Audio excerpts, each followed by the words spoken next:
మతాలన్నీ గౌరవిస్తానని చెబుతూనే ఆయన నేషనల్ లెవెల్లో ఉన్న మీడియాను అటెన్షన్ చేస్తూనే జాతీయ స్థాయిలో ఏం మారాల్సింది ఉంది అనేది ఒక జాతీయ స్థాయి రాజకీయవేత్తగా కూడా ఆయన రూపాంతరం చెందే విధంగా ఆయన ప్రసంగం కొనసాగిందని కూడా నేను చెప్తాను.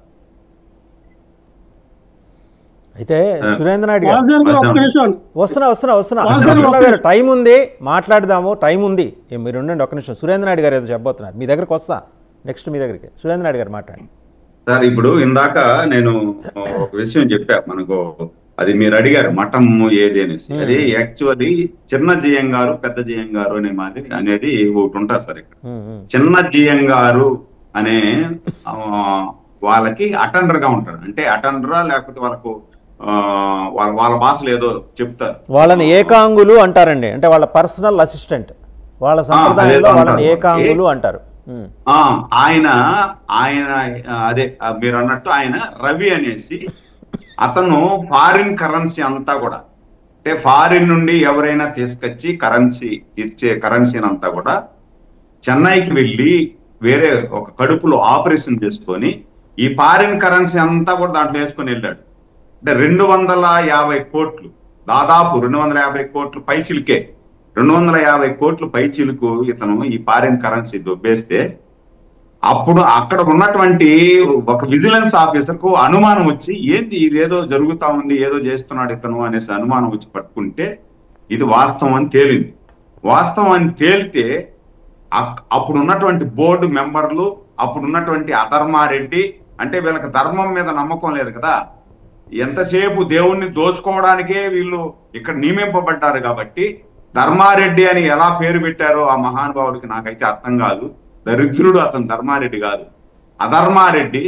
దేవుడు సొత్తునంతా దోసుకొని తింటా ఉంటే వాళ్ళకు పరిరక్షించాల్సినటువంటి ఒక స్థాయిలో ఉన్నటువంటి ఈ పనికి మాలిన వెధవ వాళ్ళని హక్కును చేర్చుకొని సెటిల్మెంట్ చేసుకొని అతన్ని సెటిల్మెంట్ చేసుకొని పంపించేశారు బయట.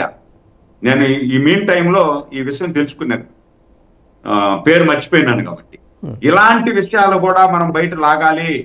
ఇలాంటి అతను బతికుండాడా జీవించి ఉన్నాడా అనేది కూడా అనుమానం అయితే ఉంది. దాంతో పాటు ఎవరైతే నిన్నటి వరకు బోర్డు చైర్మన్ గా ఉన్నటువంటి నాస్తికుడు కరుణాకర్కి, ఇదే నాస్తికుడు ఒకప్పుడు ఏం చెప్పాడు, నల్ల రాయి అక్కడ ఉండేది, ఈ నల్ల రాయిని విత్ యువర్ పర్మిషన్ నేను ఏదో చేస్తానని చెప్పినటువంటి ఈ వ్యక్తిని 2 సార్లు బోర్డు చైర్మన్ చేస్తే వీళ్ళు ఎలా ఉంటారు? ఫస్ట్ బోర్డు చైర్మన్ అయినప్పుడు ప్లాస్మా టీవీలు, మీరు దర్శనానికి పోయినప్పుడు చూస్తే ఆ క్యూ కాంప్లెక్స్ లో టీవీలు ఉంటాయి సార్. అవి అప్పట్లో ప్లాస్మా టీవీలు అంటే చాలా ఫేమస్. ప్లాస్మా టీవీల కుంభకోణం చేశాడు ఆయన. ఫస్ట్ లో ఆయన చైర్మన్ గా ఉండేటప్పుడు ప్లాస్మా టీవీలు కుంభకోణం చేశాడు. రెండోసారి చైర్మన్ అయినప్పుడు వీళ్ళ కొడుకును ఎమ్మెల్యేని చేసుకోవడం కోసం కొండ మీద ఉన్నటువంటి నిధులన్నింటినీ కూడా ఇష్టానుసారం దారి మళ్లించేశాడు. అయినా ఏం జరిగిందో చూశారు. భగవంతుడు అండి, కలియుగ వెంకటేశ్వర స్వామి చూస్తూ ఉంటాడు. ఎవడు ఎప్పుడు చేస్తాడో దానికి ఒక టైం బౌండ్ ప్రిక్ చేసుకుంటాడు. ఆయన కన్ను తెరిచినప్పుడు మాడి మసి అయిపోవడం మాత్రం పక్కా. ఎవడైనా సరే ఆయన ఉనికికి కానీ ఆయన దానికి కానీ ఏదైనా కూడా ఎవడైనా కూడా అన్యాయం తలపెట్టినా లేదంటే ఏదో ఒక విధంగా చూసినా ఏదో ఒక సందర్భంలో ఒక్క సెకండ్ పాటు ఆయన కన్ను తెరిస్తే ఇలాంటి వెధలందరూ కూడా మాడి మసి అయిపోవడం పక్కా. కాబట్టి నేనేమంటానంటే ఆధ్యాత్మిక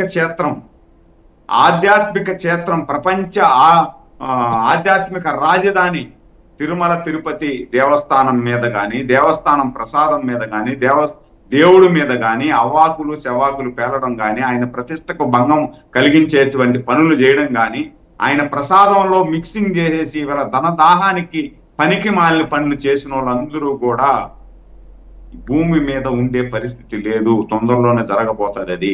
ఇది పక్కా. నేను పెరిగినటువంటి ఇక్కడ పుట్టి పెరిగినటువంటి వ్యక్తిగా ఆయన మహత్యం ఏంది అనేది నాకు తెలుసు.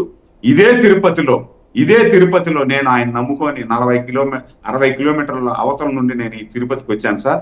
25-30 సంవత్సరాలకు ముందు వచ్చాను. ఇదే తిరుపతిలో కట్టు బట్టలతో వచ్చాను నేను. దేవుడు దర్శనం దొరికితే చాలు అని నా బిడ్డను భుజాన వేసుకొని కంటిన్యూగా తిరిగిన సందర్భాలు, గంటల గంటలు క్యూలో కూర్చొని దేవుని దర్శనం చేసుకోవాలన్నటువంటి సందర్భాలు. ఆ రోజు నాకు ఈ తిరుపతిలో ఒక మనిషిలాగా నన్ను గుర్తించు స్వామి అని ఆ రోజు అనుకుంటే, ఈ రోజు నేను ఒక మనిషికే కాదు, ఎక్కడైనా కూడా ఇక్కడ భగవంతుని గురించో లేకపోతే ఇంకో దాని గురించో నేను నలుగురికి చెప్పగలిగే స్థాయికి నేను ఎదిగాను అంటే అది ఆ మహానుభావుడు ఇచ్చిన సలవా. ఆయన పాద పద్మాల చెంత మనం నివసిస్తున్నాం కాబట్టి ఎవరు కూడా. మీరు ఇంకా ప్రస్తావన చేశారు, ఆ ఉద్యోగి అదృశ్యమయ్యాడా లేకపోతే హతమయ్యాడా?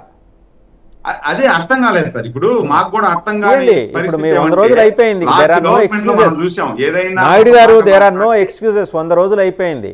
ఇప్పుడు మీరు సిట్ వేస్తే అది సుప్రీంకోర్టు డైరెక్షన్ వచ్చేదాకా అది ముందు కదలలేని పరిస్థితి. ఇండిపెండెంట్ గా కేసు టేకప్ చేయండి. ఒక జిఎం గారు ఏకాంగి, ఒక జిఎం గారు పర్సనల్ అసిస్టెంట్ అదృశ్యమయ్యాడు అంటే అది పెద్ద కేసు అండి. మీరు అలా ఎలా వదిలేస్తారు? అవును. ఇప్పుడు 10 రోజులకు ముందు, కరెక్ట్ గా 10 రోజులకు ముందు మనం ఇవన్నీ కూడా సమగ్రంగా ఒక లెటర్ హెడ్ లో తయారు చేసి ఈఓ గారికి, జేఈఓ గారికి సమర్పించడం జరిగింది. నేను వ్యక్తిగతంగా వెళ్ళి, నేనైతే నాకున్నంత పరిధిలో దేవుడి దగ్గర ఎవరు మోసం చేసినా, ఎవరు అన్యాయం చేసినా గత 5 సంవత్సరాలలో ఇక్కడ ఏమేమి జరిగింది ఏమి అనేది టోటల్ లెటర్ తీసుకుపోయి ఇచ్చాను. లాస్ట్ టైం జేఓని కలిసినప్పుడు కూడా ఎవరైతే 5 సంవత్సరాలలో పడి కావలి నుండి, ఎవరైతే ఆస్థాన మండపం దగ్గర నుండి కాటేజీలు కేటాయించే అంత వరకు ఎవరైతే అధికారులు కానీ, సూపరింటెండెంట్లు కానీ, అటెండర్లు కానీ 5 సంవత్సరాల్లో ఉన్నటువంటి వాళ్ళందరినీ కూడా తీసేయాలి, పక్షాలన జరగాలి. లేని పరిస్థితుల్లో దర్శనాలు ఇబ్బందిగా జరుగుతా ఉంది. కనీసం అన్న పానీయాలు కూడా సరిగా మనం చూద్దాం. అంటే ఇంకా దాని మీద ఫర్దర్ గా ముందరకు వెళ్తానని చూద్దాం. ఒక మాట లక్ష్మణరావు గారి దగ్గర చెప్తాను. లక్ష్మణరావు గారు ఇందాక ఇంకో విషయం కంటిన్యూ చేద్దాం అనుకున్నారు. లక్ష్మణరావు గారు చెప్పండి.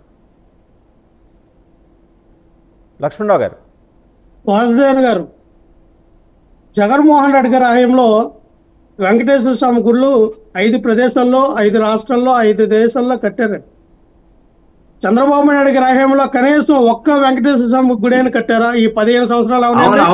ఇప్పుడు అధికారులు ఉన్నప్పుడు హైదరాబాద్ లో వినండి సార్, మద్రాస్ లో, హైదరాబాద్ లో, జమ్మూ కాశ్మీర్ లో, అమెరికాలో జగన్మోహన్ రెడ్డి గారి ఆధ్వర్యంలో వినండి సార్, జగన్మోహన్ రెడ్డి గారు సీఎం గా ఉన్నటువంటి 5 సంవత్సరాల్లో 5